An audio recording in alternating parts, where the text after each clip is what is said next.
सत लुचाऊछि कि बीजेडी खाइथिले नवीन पट्टनायक कहीं हठात असुस्थ होइथिले नवीन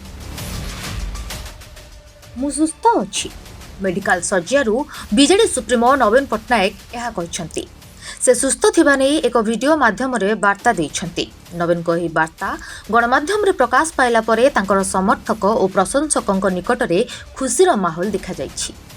डिहाइड्रेशन जोगु नवीन को हॉस्पिटल भर्ती करा जाइथिबा प्राथमिक भावे बीजेडी वरिष्ठ नेता स्पष्ट करिसेंती। अपराह्न 5:15 समय रे नवीन को भुवनेश्वर एक घरोई हॉस्पिटल भर्ती करा जाइथिला। घरोई hospital critical care medicine doctor Alok Panigrahi Naveen को चिकित्सा करथिले। नवीन को स्वास्थ्य अवस्था स्थिर थिबा हॉस्पिटल पक्षरु सूचना दिया जाइछि। सेपटे नवीन को स्वास्थ्य अवस्था बुझिबा पई हॉस्पिटल को जाइथिले स्वास्थ्य और परिवार कल्याण मंत्री डॉक्टर मुकेश महाले।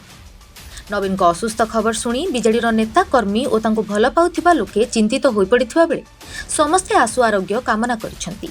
सेपटे नवीन पट्टनायक आशु आरोग्य पाई मुख्यमंत्री उपमुख्यमंत्री केंद्र मंत्री महाप्रभु निकट में प्रार्थना करिसेंती। वर्तमान स्वास्थ्य अवस्था स्थिर रही बोली गणमाध्यम को कहिसेंती मंत्री अशोक पंडा। सेपटे जटणी विधायक विभूति बलवंत राय कहिसेंती नवीन पट्टनायक स्वास्थ्य अवस्था एवं स्थिर अछि। से आईसीयू रे अछंती सेथिपई तांको सह देखा करि परिले नाही हेले तांको डाक्टर को सह आलोचना करिछि। तो आज तांको डिस्चार्ज करा जाई पारे नचेत काली सकाळे से हॉस्पिटल लु डिस्चार्ज हेबे। Bureau report ATV Odisha live.